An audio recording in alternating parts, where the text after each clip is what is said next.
All right, The Boy and the Bayonet, Part 1. It was June and nearing the closing time of school. The air was full of the sound of bustle and preparation for the final exercises, field day, and drills. Drills, especially for nothing so gladdens the heart of the Washington mother, be she black or white, as seeing her boy in the blue cadet's uniform, marching proudly to the huzzas of an admiring crowd. Then she forgets the many nights when he has come in tired out and dusty from his practice drill and feels only the pride and elation of the result. Although Tom did all he could outside of study hours, there were many days of hard work for Hannah Davis when her son went into the high school. But she took it upon herself gladly since it gave Bud the chance to learn that she wanted him to have. When, however, he entered the cadet corps, it seemed to her as if the first steps toward the fulfillment of all her hopes had been made. It was a hard pull to her getting the uniform, but Bud himself helped manfully when his mother saw him rigged out in all his regimentals. She felt that she had not toiled in vain. And in fact, it was worth all the trouble and expense just to see the joy and pride of little sister who adored Bud. As the time for the competitive drill drew near, there was an air of suppressed excitement about the little house on D Street where the three lived. All day long, little sister, who was never very well and did not go to school, sat and looked out the window on the uninteresting prospect of a dusty thoroughfare lined on either side with dull red brick houses, all of the same ugly pattern, interspersed with older, uglier, and viler frame shanties. In the evening, Hannah hurried home to get supper against the time when Bud would return, hungry and tired from his drilling and the chore work which followed hard upon his heels. Things were all cheerful, however, for as they applied themselves to the supper, the boy with glowing face would tell how his Company A was getting on and what they were going to do to Companies B and C. It was not boasting so much as the expression of a confidence founded upon the hard work he was doing, and Hannah, the little sister, shared that with him.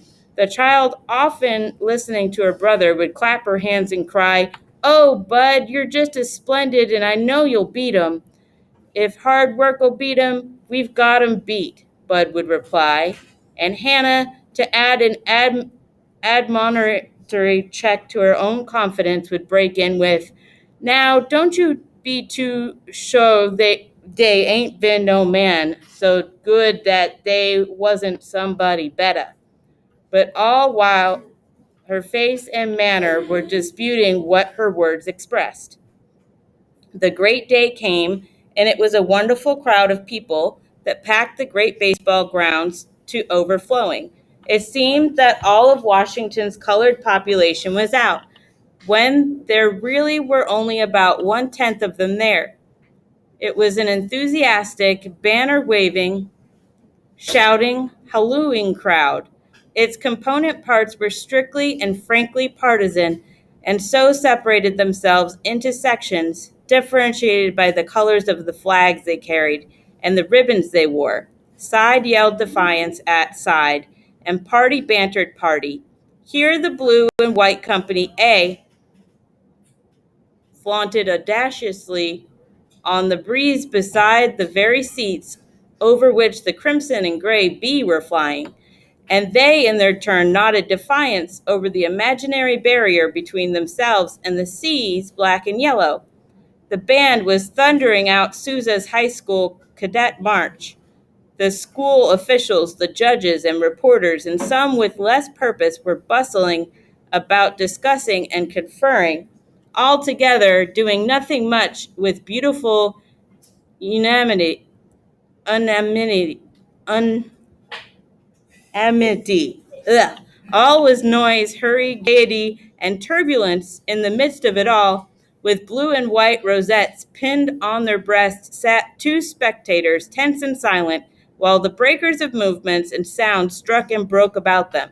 It seemed too much to Hannah and little sister for them to laugh and shout. Bud was with Company A, and so the whole program was more like a religious ceremonial to them. The blare of the brass to them might have been the trumpet call to a battle in old Judea, and the far-thrown tones of the megaphone, the voice of a prophet proclaiming from the hilltop. Hannah's face glowed with expectation, and little sister sat very still and held her mother's hand, save when, amid a burst of cheers, the Company A swept into the parade ground at a quick step. Then she sprang up, crying shrilly, "There's Bud! There's Bud! I see him!" And then settled back into her seat, overcame with embarrassment. The mother's eyes danced as soon as the sisters had singled out their dear one from the midst of the blue-coated boys, and it was in an effort for her to keep from following her little daughter's example, even to echoing her words. Company A came swinging down the field toward the judges in a manner that called for more enthusiastic huzzas that carried even the freshmen of other commands off their feet. They were indeed a set of fine-looking young fellows, brisk, straight, and soldierly in bearing.